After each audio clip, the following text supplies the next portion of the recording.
ഇബ്നുൽ മുബാറക്കിനോടൊരാളും ഒരു ദിനം ചോദിച്ചു, വഹിയും വന്നു നിങ്ങൾക്കീ ദിനം പിടികൂടുമേ മരണം ഈ രാത്രിയിൽ നിങ്ങളെ, എന്നാൽ ക്ഷണം എന്താണ് ചെയ്യൽ തങ്ങളെ?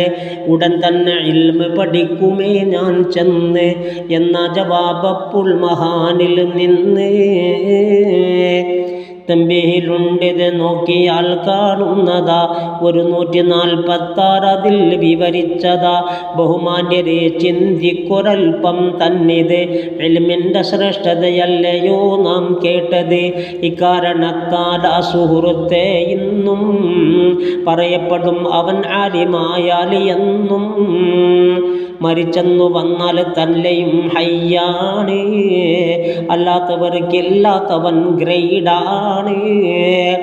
സ്വർഗത്തിലും മേൽക്കോയ്മയാണ് അവർക്കുള്ളത്.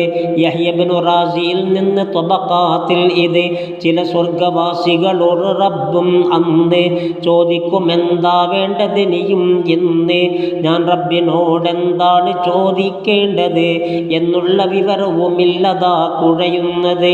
എന്തൊക്കെയാ സ്വർഗത്തിലുള്ളവ എന്നത് അറിവില്ലവർക്കും ആലിമാണ് അറിയുന്നത്.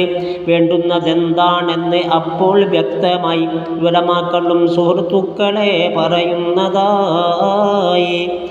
ജനമെപ്പോഴും ഉലമാഇനെ കിഴിയേണ്ടതാ എന്നുള്ളതും ഇൽമിൻ്റെ സീറ്റിൽ പെട്ടതാ.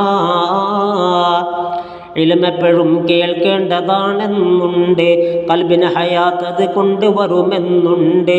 കേൾക്കാതെ വന്നാൽ 3 ദിവസം ഇൽമുകൾ മരണപ്പെടും. അതിനാൽ സുഹൃത്തെ ഖൽബുകൾ ഇൽമിൻ്റെ മധുരം നീ അറിഞ്ഞാൽ പിന്നെ സമയം അതിൽ ചെലവാക്കുമെല്ലാം തന്നെ. സമ്പാദ്യമായി സന്താനത്തിനതു തന്നെ കൊടുക്കുന്നതിൽ മടിക്കാതിരിക്കും. പിന്നെ ഇൽമുണ്ട് എങ്കിൽ മാത്രമാണ് അന്ത, അറിയുന്നതും ഇല്ലാതെ വന്നാൽ എന്താ? ഉലമാഇനോട് മഹബ്ബത്താ വേണ്ടുന്നത്, അവർക്കുള്ള അറയിൽ ഉണ്ട് നീ കാണാത്തത്. അതിൽ നിന്ന് എന്തോ ഒന്ന് തന്നാൽ മതി മതി, വിജയം നിനക്കായി പിന്നെ എന്നും സ്ഥിതിഗതി. അല്ലാഹു ജല്ല ജലാലവൻ ഖൈറിന് ഒരു വ്യക്തിയിൽ കരുതുന്നു എന്നാലെന്ന് സുഹബത്ത് സ്വാലിഹിനോടവൻ ആക്കുന്നതാ എന്നുള്ളതും മിസ്ബാഹ് അതിൽ പറയുന്നതാ.